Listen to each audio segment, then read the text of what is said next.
Installez-vous confortablement, bienvenue à la lueur de la bougie.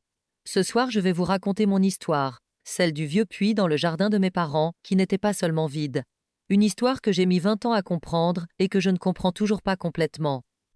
Je m'appelle Camille, j'ai 32 ans et j'ai grandi dans une petite maison de pierre en pleine campagne, dans le Perche. Ma mère est décédée au printemps dernier, quelques années après mon père, et j'ai dû retourner seule dans cette maison pour la vider avant de la vendre. Je n'y avais pas remis les pieds depuis mon adolescence, ayant coupé les ponts avec cet endroit pour des raisons que je vais vous expliquer. Ce retour, que je pensais purement administratif, allait me confronter à quelque chose que j'avais passé toute ma vie d'adulte à essayer d'oublier. Le jardin de cette maison était vaste, entouré de vieux murs de pierre sèche couverts de mousse et de lierre. Au fond, presque caché derrière un massif de noisetiers, se trouvait un puits ancien, bien plus vieux que la maison elle-même, selon mon grand-père. Ce puits avait toujours occupé une place particulière dans mon enfance, une place que je ne parvenais pas, à l'époque, à définir clairement. Il n'était ni beau ni pittoresque comme on l'imagine parfois dans les vieilles fermes, mais sombre, entouré d'une margelle de pierre noircie par le temps. Mon grand-père, qui avait vécu dans cette maison avant mes parents, avait fait recouvrir ce puits d'une lourde plaque de béton armé quand j'étais toute petite. Je me souviens qu'il avait insisté personnellement sur les travaux, refusant que quiconque d'autre ne s'en charge, supervisant chaque étape avec une gravité inhabituelle chez lui. Ma mère m'avait toujours interdit formellement de m'approcher de cet endroit du jardin, sans jamais vraiment m'expliquer pourquoi, si ce n'est par une sécurité évidente. Enfant, cette interdiction n'avait fait, bien sûr, qu'attiser ma curiosité, comme c'est souvent le cas avec ce genre de règles jamais justifiées. Le reste du jardin, en revanche, était pour moi un vrai terrain de jeu, avec ses arbres fruitiers, sa vieille balançoire de bois installée par mon père, son potager entretenu avec soin par ma mère. Nous passions, mon frère aîné et moi, des heures entières dehors durant les vacances d'été, inventant des histoires, construisant des cabanes avec des branches tombées, ignorant superbement cette zone interdite du fond. Mon frère, de 5 ans mon aîné, semblait accorder encore moins d'importance que moi à cette histoire de puits, préférant de loin grimper aux arbres ou pêcher dans le ruisseau voisin. C'est peut-être cette différence d'âge, ou simplement une sensibilité différente, qui explique pourquoi lui n'a jamais rien entendu de particulier venant de cet endroit, contrairement à moi. J'ai longtemps cru, enfant, que cette différence tenait uniquement au hasard, à ma proximité plus fréquente avec le massif de noisetiers pour récupérer mes jouets ou mon ballon égaré. Ce n'est que bien plus tard, à l'âge adulte, que j'ai commencé à me demander si cette présence, quelle qu'elle soit, ne choisissait pas délibérément ceux à qui elle s'adressait. Peut-être percevait-elle en moi une sensibilité particulière, une porte plus facile à entr'ouvrir que chez mon frère, plus terre-à-terre et moins rêveur que je ne l'étais moi-même enfant. Cette pensée, aujourd'hui encore, continue de me troubler profondément, sans que je puisse jamais espérer obtenir de réponse définitive à cette question. J'avais environ 7 ans quand j'ai entendu pour la première fois quelque chose venant de ce puits scellé. C'était en fin d'après-midi, un jour d'été, alors que je jouais seule dans le jardin pendant que ma mère étendait le linge. Je m'étais approchée du massif de noisetiers, davantage pour récupérer un ballon égaré que par réelle intention de désobéir. C'est en m'approchant de la plaque de béton que j'ai entendu, distinctement, une voix qui semblait m'appeler par mon prénom. La voix était étouffée, comme venant de très loin, en dessous, mais parfaitement audible dans le silence de cet après-midi d'été. Elle prononçait mon prénom avec une douceur presque familière, un ton que j'ai mis des années à réussir à décrire avec précision. J'étais restée figée, l'oreille tendue vers cette plaque de béton froide, incapable de bouger, incapable même d'avoir peur sur le moment. La voix a répété mon prénom une seconde fois, puis une troisième, chaque fois un peu plus proche, semblait-il, de la surface. Je me souviens avoir ressenti ce jour-là une sensation étrange que je n'ai jamais su décrire précisément, quelque chose entre la curiosité et un vague sentiment d'être attendu depuis longtemps. Ce n'était pas exactement de la peur, du moins pas encore, mais plutôt une forme d'hypnose douce, comme si cette voix connaissait exactement les mots capables de capter toute mon attention d'enfant. J'ai posé ma paume sur la plaque de béton tiédie par le soleil de l'après-midi, sentant sous mes doigts une vibration légère, presque imperceptible, qui semblait accompagner chaque syllabe prononcée. Le ballon que j'étais venu chercher gisait oublié à quelques mètres, tandis que je restais là, penché, fasciné malgré moi par cette voix qui continuait de m'appeler patiemment. J'ai fini par reculer, effrayé sans savoir exactement pourquoi, et j'ai couru rejoindre ma mère près de la corde à linge. Je lui ai raconté ce que je venais d'entendre, m'attendant à ce qu'elle rie de mon imagination débordante d'enfant. Elle a au contraire blêmi, a posé son panier de linge à terre et m'a demandé de ne plus jamais m'approcher de cette partie du jardin. Elle n'a jamais voulu m'expliquer pourquoi, se contentant de répéter que ce puits était dangereux, sans plus de détails, ce soir-là ni jamais par la suite. Cette expérience aurait pu rester isolée, un simple souvenir étrange d'enfance, si elle ne s'était pas répétée à plusieurs reprises les années suivantes. Chaque fois que je m'aventurais, par mégarde ou par une curiosité que je ne parvenais pas à totalement réprimer, près du massif de Noisetiers, j'entendais cette même voix. Elle m'appelait toujours par mon prénom, avec cette même douceur troublante, comme une invitation patiente, jamais pressée, jamais menaçante en apparence. Avec les années, j'ai fini par croire que cette voix appartenait à quelqu'un de réel, peut-être un enfant tombé autrefois dans ce puits, resté prisonnier quelque part sous terre. Je me souviens avoir imaginé, vers l'âge de 9 ou 10 ans, toute une histoire pour expliquer cette voix, celle d'un petit garçon de mon âge, tombé par accident et resté coincé, seul dans le noir, attendant qu'on vienne enfin le secourir. Cette explication, aussi naïve fût-elle, m'apportait un certain réconfort, transformant ma peur en une forme de compassion enfantine envers cet ami imaginaire prisonnier sous terre que je n'osais cependant jamais approcher davantage. J'avais même un temps envisagé de lui parler discrètement, de lui tenir compagnie à travers la plaque de béton, avant que ma mère ne me surprenne un jour près du massif et ne renouvelle avec une fermeté inhabituelle son interdiction formelle. Ce n'est que bien plus tard, à l'âge adulte, en lisant les lettres de mon grand-père, que j'ai compris à quel point cette explication enfantine, aussi touchante fût-elle, était dangereusement éloignée de la vérité bien plus inquiétante qui se cachait réellement sous cette dalle. Mon grand-père, que j'ai un jour interrogé directement sur ce puits, s'est montré étrangement évasif, refusant catégoriquement d'aborder le sujet en détail. Il m'a simplement dit, un soir où nous étions seuls dans la cuisine, que ce puits n'était pas seulement vide, sans vouloir développer davantage cette phrase énigmatique. Il a ajouté presque en aparté que certaines choses, une fois scellées, devaient impérativement le rester, quoi qu'on puisse entendre ou croire entendre. Cette conversation m'avait marqué durablement, sans pour autant apaiser ma curiosité d'adolescente, bien au contraire. À l'adolescence, cette fascination malsaine pour le puits, mêlée à d'autres tensions familiales dont je préfère ne pas parler ici, m'a poussée à quitter cette maison dès que possible. Je suis partie faire mes études en ville, je n'y suis revenue que pour de rares visites, toujours écourtées, toujours habitée par un malaise diffus dès que j'approchais du jardin. Mes parents ne m'ont jamais reparlé du puits, et moi non plus, comme si nous avions tacitement convenu d'enterrer ce sujet, à l'image de la plaque de béton elle-même. C'est donc avec une appréhension sourde que je suis retournée, adulte, seule, dans cette maison vide, pour entamer le tri des affaires de ma mère. Je suis arrivée un mardi matin sous un ciel clair de fin d'été, et la maison m'a semblé immédiatement plus petite que dans mon souvenir. J'ai passé la première journée à trier les affaires du rez-de-chaussée, les meubles, la vaisselle, les vieux albums photos entassés dans le buffet du salon. J'évitais soigneusement de regarder vers le fond du jardin, où je savais que le massif de Noisetiers avait bien grandi depuis mon enfance. J'avais prévu de rester une semaine entière, seule dans cette maison, pour finir ce travail avant la visite des agents immobiliers prévue le week-end suivant. Le premier soir s'est déroulé sans incident particulier, si ce n'est cette sensation tenace d'être observée, que j'attribuais à la nostalgie et à la fatigue du voyage. J'ai dormi dans mon ancienne chambre, retrouvant les mêmes papiers peints défraîchis, le même grincement du parquet sous mes pas que dans mon souvenir d'enfant. Le lendemain, en ouvrant les volets de la cuisine, mon regard a été attiré, malgré moi, vers le fond du jardin, vers ce massif de noisetiers désormais immense. J'ai détourné les yeux rapidement, me forçant à me concentrer sur ma tasse de café, refusant de céder à cette curiosité que je pensais avoir enterrée depuis longtemps. C'est en fin de matinée, en fouillant dans le bureau de mon père, que j'ai trouvé une boîte en fer contenant divers documents administratifs et personnels. Parmi ces papiers se trouvaient plusieurs lettres manuscrites de mon grand-père, adressées à mon père, dans lesquelles il évoquait, avec des mots choisis mais sans équivoque, ce fameux puits. Il y racontait qu'un ouvrier agricole avait disparu mystérieusement dans les années 50, non pas en tombant dans le puits, mais en s'y jetant volontairement, comme attiré par quelque chose. Il précisait que ce n'était pas la première disparition liée à cet endroit, évoquant vaguement d'autres incidents plus anciens, remontant peut-être à plusieurs générations avant la sienne. Les lettres étaient datées sur plusieurs années, s'étalant depuis le début des années 70 jusqu'à quelques mois avant le décès de mon grand-père, quand j'avais moi-même environ 10 ans. La première évoquait son propre père, mon arrière-grand-père, qui aurait, selon ses mots, toujours su tenir la chose à distance grâce à des pratiques qu'il n'a jamais détaillées précisément dans ses courriers.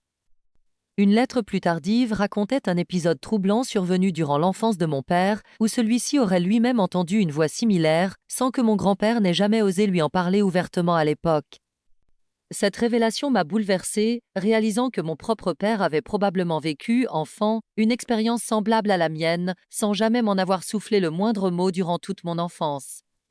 J'ai continué ma lecture, le cœur serré, découvrant que mon grand-père semblait avoir consacré une bonne partie de sa vie adulte à essayer de comprendre l'origine exacte de cette présence. Il mentionnait des recherches menées discrètement auprès des anciens du village, des consultations d'archives paroissiales, cherchant vainement une explication rationnelle ou historique à ce phénomène qui hantait sa famille.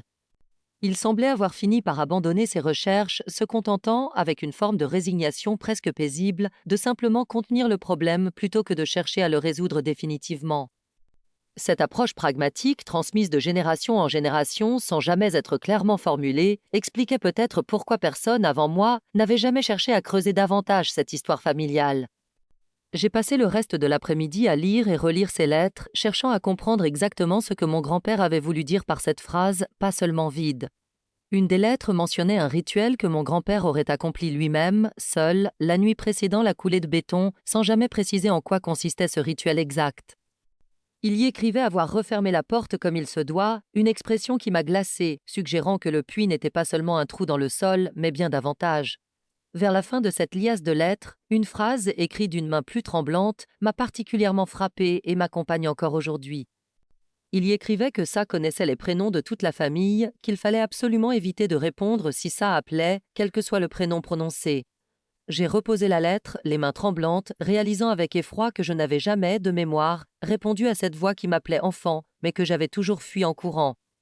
Cette prise de conscience, plutôt que de me rassurer, a fait naître en moi une angoisse nouvelle, celle de me demander ce qui serait arrivé si j'avais un jour répondu. J'ai décidé, malgré ma peur grandissante, d'aller vérifier par moi-même l'état de cette plaque de béton, simplement pour m'assurer qu'elle tenait toujours fermement en place. Je me suis avancé dans le jardin en fin d'après-midi, le cœur battant, contournant le massif de noisetiers devenu presque impénétrable avec les années. La plaque de béton était toujours là, fissurée par endroits, envahie de mousse, mais apparemment solide, exactement comme dans mon souvenir d'enfant. Je me suis penché, posant la main sur cette surface froide et rugueuse, et j'ai cru entendre, l'espace d'un instant, un souffle léger s'échapper d'une des fissures. Je me suis redressé d'un bond, le cœur battant à tout rompre, et je suis retourné précipitamment vers la maison, refusant de m'attarder davantage à cet endroit. Cette nuit-là, j'ai eu énormément de mal à trouver le sommeil, tournant et retournant dans mon lit, hanté par les mots de mon grand-père. Quand j'ai enfin sombré, mon sommeil a été agité de rêves confus dans lesquels je marchais dans le jardin en pleine nuit, attiré irrésistiblement vers le fond, vers les noisetiers. Je me suis réveillé en sursaut, en pleine nuit, avec la sensation étrange d'avoir les pieds froids et humides, comme si j'avais réellement marché dehors, pieds nus, dans l'herbe mouillée. J'ai allumé la lumière, paniqué, et j'ai constaté avec effroi que mes draps portaient des traces de terre et que mes pieds étaient effectivement sales, couverts d'herbe et de boue. Dans ce rêve, ou ce que je croyais être un rêve, la voix qui m'appelait semblait beaucoup plus proche que dans mes souvenirs d'enfance, presque comme si elle se trouvait juste sous la surface, prête à émerger. Je me souviens avoir ressenti dans ce demi-sommeil une absence totale de peur, remplacée par une curiosité douce et presque euphorique, un état que je n'associais alors à aucun danger particulier. Je me revois m'avancer dans l'herbe haute, les bras légèrement écartés comme pour maintenir mon équilibre, le regard fixé sur ce massif de noisetiers qui semblait, dans ce rêve, briller d'une lueur étrange. Le réveil brutal, avec cette sensation de froid bien réel aux pieds, m'a fait immédiatement comprendre que ce que j'avais pris pour un simple rêve dépassait largement le cadre de l'imagination nocturne habituelle. Je me suis levée, tremblante, pour vérifier la porte d'entrée, que j'ai trouvée entr'ouverte, alors que j'étais certaine de l'avoir fermée à clé avant de me coucher. J'ai fait le tour du rez-de-chaussée, le cœur cognant dans ma poitrine, cherchant un signe, une explication rationnelle à ce que je venais de découvrir. Rien ne semblait avoir été dérangé, aucune trace suspecte à l'intérieur de la maison, seulement cette porte ouverte et ces pieds sales qui trahissaient une sortie nocturne dont je n'avais aucun souvenir conscient.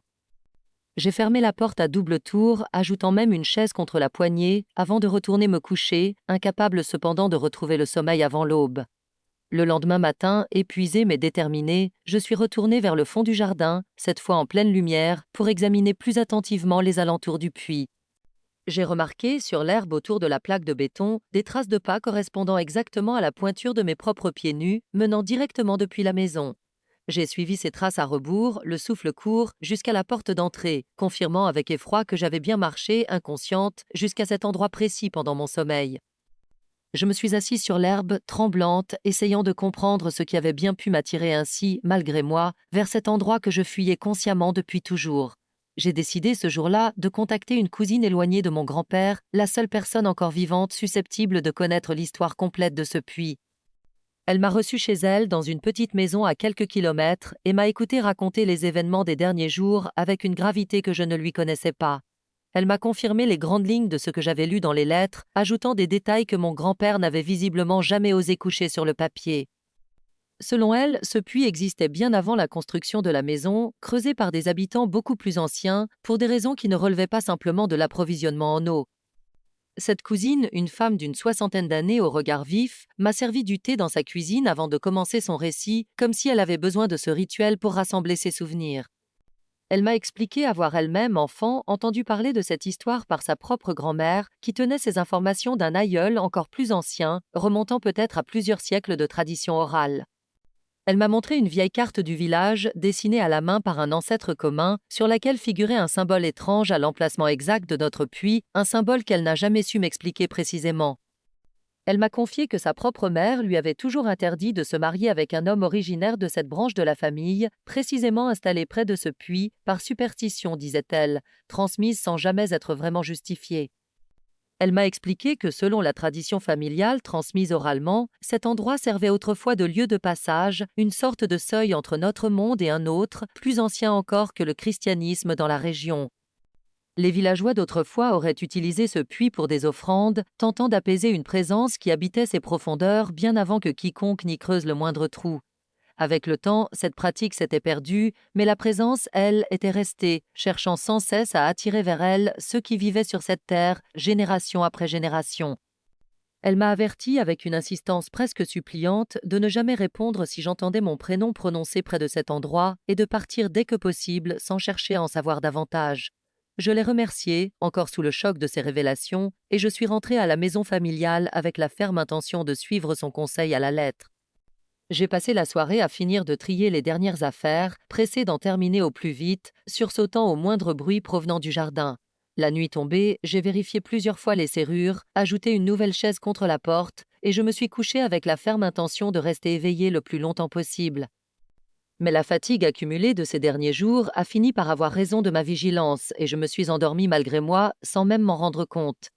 Je me suis réveillée cette fois, non pas dans mon lit, mais debout, en pyjama, à quelques mètres seulement de la plaque de béton, au beau milieu de la nuit. J'ai mis quelques secondes à réaliser où je me trouvais, le froid de la nuit me piquant la peau, la panique montant en moi à une vitesse fulgurante. C'est à ce moment précis que j'ai entendu, très distinctement, cette voix familière prononcer mon prénom, juste sous mes pieds, à travers la plaque fissurée. Mais cette fois, la voix n'était plus seulement douce et invitante, elle portait aussi en filigrane une intonation que j'ai reconnue avec un choc glacé, celle de ma mère décédée. J'ai regardé autour de moi, désorientée, cherchant à comprendre comment j'avais pu franchir la commode que j'avais pourtant bien poussée contre la porte d'entrée avant de me coucher. Je n'ai trouvé aucune réponse logique à cette question, la commode se trouvant, je m'en assurerai plus tard, exactement à sa place initiale, comme si je l'avais délicatement contournée sans jamais y toucher. La lune, ce soir-là, éclairait faiblement le jardin d'une lumière bleutée, projetant des ombres longues et déformées sur l'herbe haute que je n'avais pas prise le temps de tondre depuis mon arrivée. Le massif de noisetiers, dans cette lumière particulière, semblait presque vivant, ses branches s'agitant légèrement malgré l'absence totale de vent cette nuit-là. J'ai senti mes jambes trembler, une envie irrépressible de m'agenouiller, de coller mon oreille contre cette plaque froide pour mieux entendre cette voix qui semblait tant vouloir me réconforter. La voix a répété mon prénom avec cette intonation maternelle si reconnaissable, ajoutant quelques mots que je n'ose pas répéter ici, tant ils semblaient sortis directement de mes souvenirs les plus intimes. J'ai fait un pas en avant, presque malgré moi, mes pieds nus s'enfonçant dans l'herbe humide, mon esprit engourdi par une torpeur étrange, presque agréable. C'est en posant la main sur la plaque de béton, prête à répondre, prête à prononcer un mot, n'importe lequel, que je me suis souvenu, comme un éclair, de l'avertissement de la cousine de mon grand-père. Cette torpeur qui m'engourdissait ressemblait à celle que je connaissais bien pour l'avoir déjà ressentie enfant près de cet endroit, mais amplifiée cette fois par des années d'absence et de résistance accumulées. J'ai senti, l'espace d'une seconde, un vertige délicieux m'envahir, comme si toute ma fatigue, tout mon chagrin lié au décès récent de ma mère pouvait enfin trouver un apaisement immédiat en répondant simplement à cet appel. C'est précisément cette sensation de soulagement trop facile, trop immédiate, qui a fini par réveiller en moi une méfiance instinctive, comme si une part de moi refusait catégoriquement cette solution offerte avec tant de générosité apparente. J'ai serré les poings, plantant mes ongles dans mes paumes pour me forcer à rester lucide, refusant de céder à cette invitation qui ressemblait de plus en plus à un piège soigneusement tendu. J'ai retiré ma main brusquement, comme brûlée, et j'ai reculé de plusieurs pas, luttant contre cette torpeur qui cherchait encore à m'attirer vers l'avant. La voix, sentant peut-être que je m'éloignais, a changé de ton, devenant plus pressante, répétant mon prénom avec une insistance presque douloureuse, mêlée à présent d'autres voix, plus anciennes, plus nombreuses. J'ai reconnu parmi ce chœur grandissant sous la terre des intonations qui auraient pu appartenir à mon père, à mon grand-père, à des voix plus lointaines encore que je ne connaissais pas. J'ai compris avec une terreur glaciale que cette présence utilisait toutes les voix aimées de ma vie pour tenter, une dernière fois peut-être, de m'attirer définitivement vers elle. J'ai tourné les talons et j'ai couru vers la maison aussi vite que mes jambes tremblantes me le permettaient, sans oser me retourner une seule fois.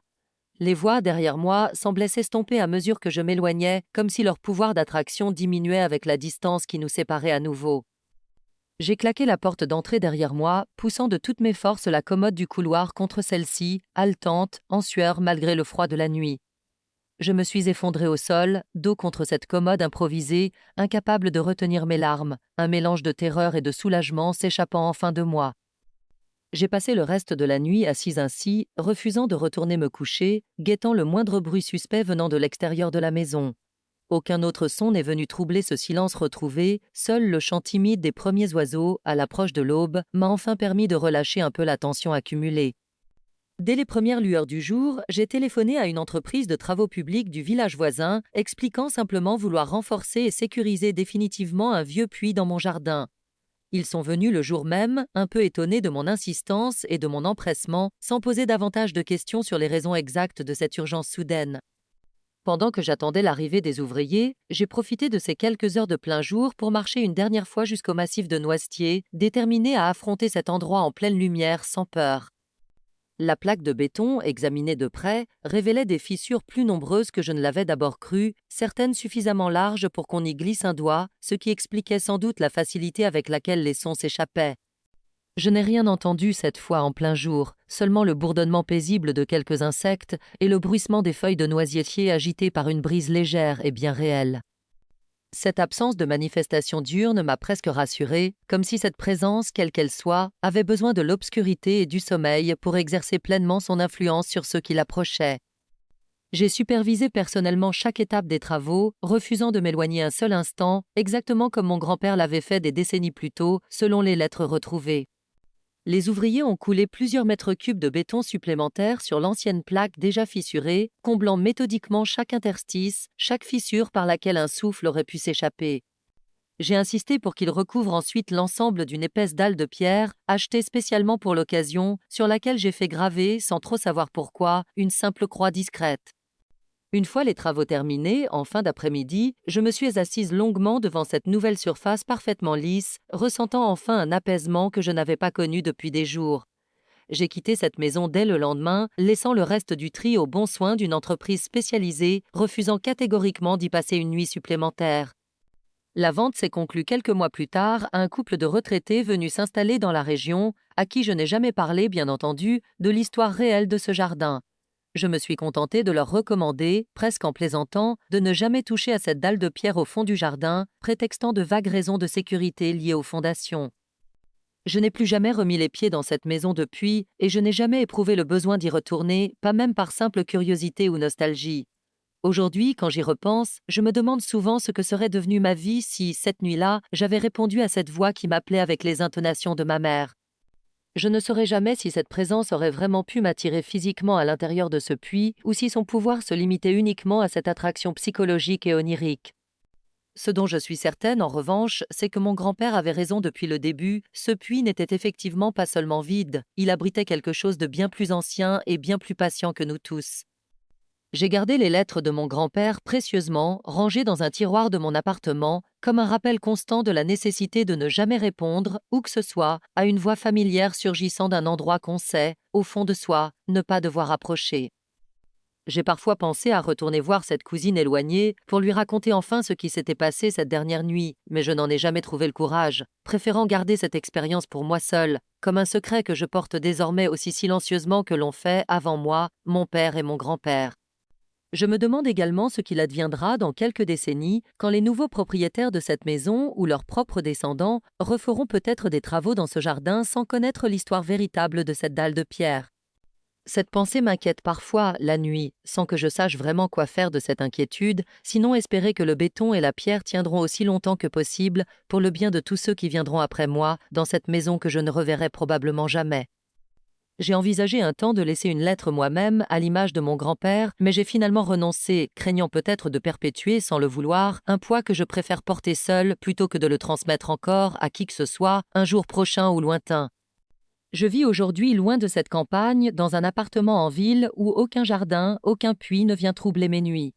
J'ai retrouvé en préparant cette histoire une vieille photographie de mon grand-père jeune, debout devant ce même massif de noisetiers, une pelle à la main, le visage grave, prise peu après les travaux de scellement d'origine.